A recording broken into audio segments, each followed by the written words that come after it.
এই বিজেপি সরকারের কাছে, জেপি নাড্ডা সাহেবের কাছে আমরা জানতে চাই, মিস কলের মাধ্যমে এই রাজ্যের কতটা ঘরে ঘরে তারা রোজগার পৌঁছে দিয়েছে, কতজনের সরকারি চাকরি হয়েছে। যদি আমি ছোট্ট করে তুলে ধরি, 2020 সালের ডিসেম্বর মাসে তৎকালীন সময় ত্রিপুরার মুখ্যমন্ত্রী বিপ্লব বাবু বলেছিলেন এই রাজ্যে নাকি 23,000 একজনের সরকারি চাকরি হয়েছে।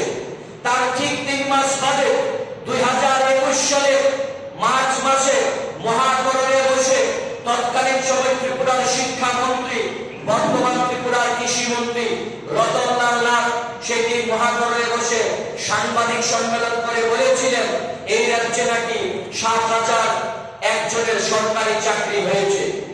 আজ থেকে কয়েকদিন আগে দেখলাম বর্তমান ত্রিপুরার মুখ্যমন্ত্রী ডক্টর মানিক সাহা বলছেন 16,000 সরকারি চাকরি দেওয়া হয়েছে বিজেপি সরকারের শাসনে।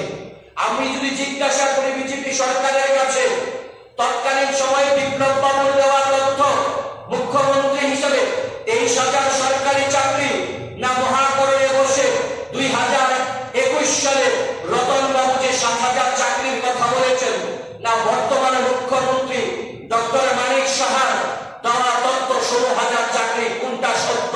এটা রাজ্যের যুব সমাজ জানতে চাইছে। আমরা যুব কংগ্রেস দল বরাবর রাজ্যের যুবকদের কর্মসংস্থানের জন্য আমরা লড়াই করে যাচ্ছি। এই মুহূর্তে ত্রিপুরা রাজ্যে সরকারিভাবে 60,000 সরকারি শূন্যপদ খালি পড়ে আছে, তা পূরণ করতে পারছেন না। এই রাজ্যের শিক্ষিত বেকার যুবক যুবতীরা, ট্যাগ উত্তীর্ণ শিক্ষিত যুবক যুবতীরা যখন রাজ্যের মুখ্যমন্ত্রীর সঙ্গে দেখা করতে যান, মুখ্যমন্ত্রী সরকারি বাসভবনে মুখ্যমন্ত্রী দেখা না করে পুলিশ দিয়ে তাদেরকে বাড়ির সামনে থেকে তাড়িয়ে দেন, লাঠিপেটা করা হয়। অথচ মুখ্যমন্ত্রী ব্যস্ত আছেন খেলা আর মেলা নিয়ে, কন্টেন্ট ক্রিয়েটরদের সঙ্গে উনি মুখ্যমন্ত্রী দেখা করার সময় পান, কিন্তু আমার রাজ্যের শিক্ষিত বেকার যুবক যুবতীদের সঙ্গে তাদের কর্মসংস্থানের জন্য এই রাজ্যের মুখ্যমন্ত্রী দেখা করার সময় পান না। আমি দীর্ঘায়িত না করে প্রবীর চক্রবর্তী মহাশয়ের কাছে দেওয়ার আগে শুধু বলে যাব, আজকে জেপি নাড্ডা সাহেব বলে গিয়েছেন এই রাজ্যে নাকি বিজেপি সরকারের মুখ্যমন্ত্রীর প্রশংসা করেছেন, 30% নাকি নারী ঘটিত অপরাধ কমিয়ে গেছে।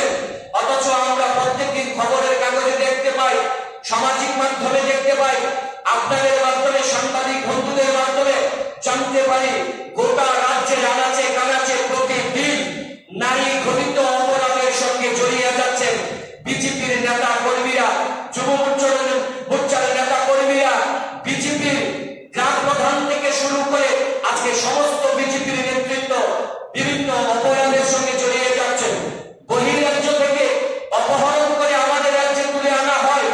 এই রাজ্যের বিজেপির গ্রাম প্রধান এবং গ্রাম প্রধানের স্বামী, দেখা যাচ্ছে গ্রাম প্রধান এবং তার স্বামীকে এখনো পর্যন্ত গ্রেফতার করতে পারছে না এই রাজ্যের পুলিশ প্রশাসন। তাহলে কিসের ভিত্তিতে জেপি নাড্ডা সাহেব 30% এই রাজ্যে অপরাধ কমে গিয়েছেন তিনি বলতে পারেন? আমরা তার কোনো রিপোর্ট আমরা দেখতে পাইনি। তার মধ্যে দুটি কথা বলে গেছেন, আমাদের রাজ্যে যারা কন্যা সন্তান জন্ম দেবেন সরকারিভাবে নাকি সরকার 50,000 টাকার বন্ড দেবেন এবং 18 বছর পর 10 লক্ষ টাকা দেওয়া হবে। এবং আমাদের রাজ্যের যারা মাধ্যমিক পরীক্ষায় উত্তীর্ণ হবে তাদের প্রথম 100 জনের মধ্যে স্কুটি বিতরণ করা হবে। আজকে সাংবাদিক বন্ধুরা, গোটা রাজ্যের মানুষের কাছে সাংবাদিক বন্ধুদের মাধ্যমে আমরা জানাতে চাই, এটা বিজেপির সম্পূর্ণভাবে একটা জুমলা। করোনার সময় তৎকালীন সময় বিপ্লবদের মুখ্যমন্ত্রী হিসেবে বলেছিল এই রাজ্যে যারা করোনা আক্রান্ত হয়ে মৃত্যুবরণ করবেন তাদেরকে নাকি 10 লক্ষ টাকা করে সেই মৃত ব্যক্তির পরিবারকে দেওয়া হবে। আমরা সাংবাদিক বন্ধুদের কাছে জানতে চাই